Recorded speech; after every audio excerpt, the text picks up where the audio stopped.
Welcome to Craft to Brew. Today, we're going to talk about brewing up a lager.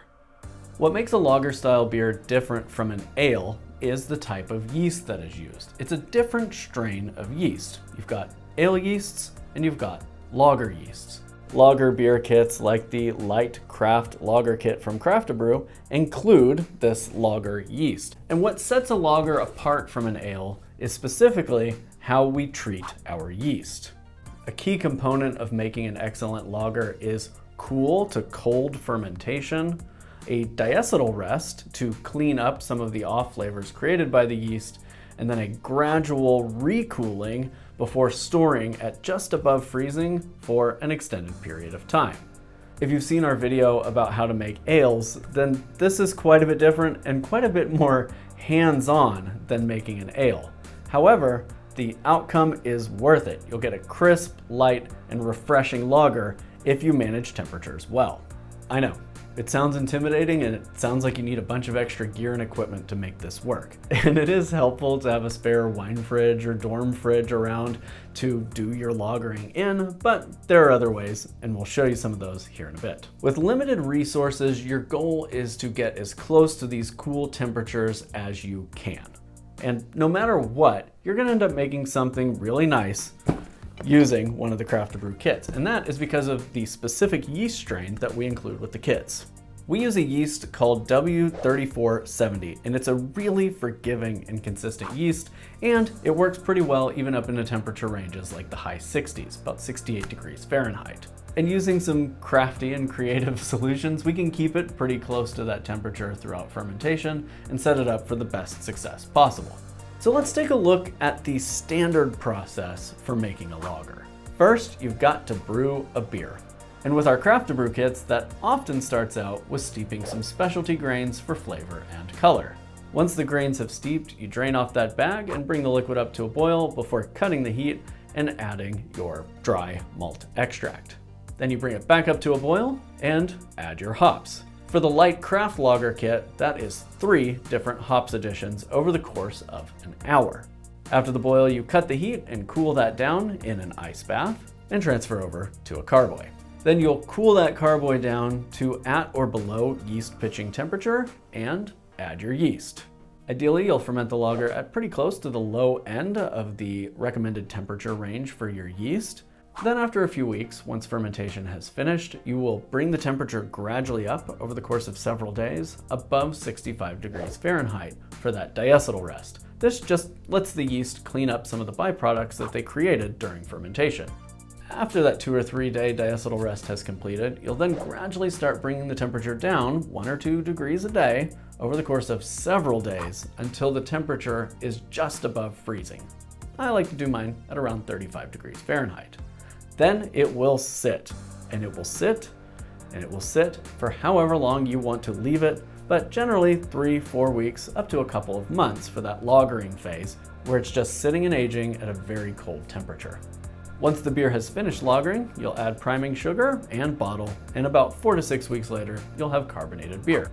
Now looking at this process, I know that at the bare minimum, it looks like you probably need a fermentation chamber, like a wine fridge, in order to do this very specific temperature control. But I'm here to tell you, you can do it at home with stuff that you probably already have out in the garage. So let's look at some simple but effective and inventive methods for doing a cold fermented lager with stuff you probably already own. So obviously the easiest way to do this is with a fridge that you can adjust for between 35 Fahrenheit and 65 Fahrenheit, so you have the full range that you can adjust to keep that temperature where you want it. But you may not have a spare fridge or room in your fridge for this process, and there are some other ways you can go about it. For example, you can use a cooler with ice on one side and just swap out those ice packs every 12 hours or so based on the cooler you're using and the size of your ice packs. You can use reusable ice packs like the ones that cold stuff is shipped with, and as one thaws, you put it in the freezer and replace it with another. But you are gonna need quite a bit of cooling for this method. You can use a rigid plastic cooler or an insulated cooler bag, whatever your choice, but you are gonna need some way to monitor the temperature inside of your fermentation chamber. This can be as simple as leaving a thermometer inside that cooler and just monitoring the ambient air temperature inside of that vessel. Or you can periodically open the beer up and use an instant read thermometer to check the temperature that way. Or if you're just really not wanting to open the cooler, you can use a wired thermometer and just monitor the ambient temperature inside that way without ever having to open the top. Once your fermentation is done, you'll want to reduce the amount of ice that is in there, and that way your temperature will start climbing up over 65 degrees Fahrenheit. And as you're cooling it back down, you'll want to add more and more ice and get the ice closer and closer, if not touching, that fermentation vessel. So that way over a couple of weeks, it will slowly cool down to over freezing.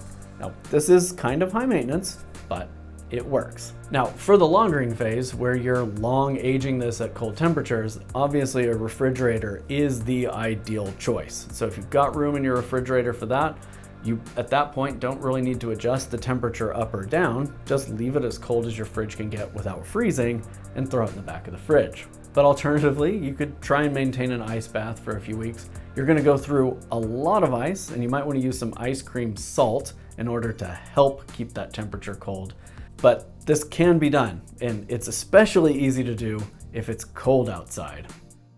There are 5 kind of main options for monitoring the temperature of your brew. You could use a wired thermometer, instant read thermometer, a wireless thermometer, a stick-on thermometer that adheres to the side of your carboy, or the old-fashioned thermometer that comes with your beer kit. Now, you do want to make sure you're not opening that beer too often or too long, because you don't want too much oxygen to get in there. So after fermentation, this is not an ideal choice. You really want to kind of just monitor the ambient temperature inside of the chamber that you're fermenting in, whether it's a fridge or a cooler.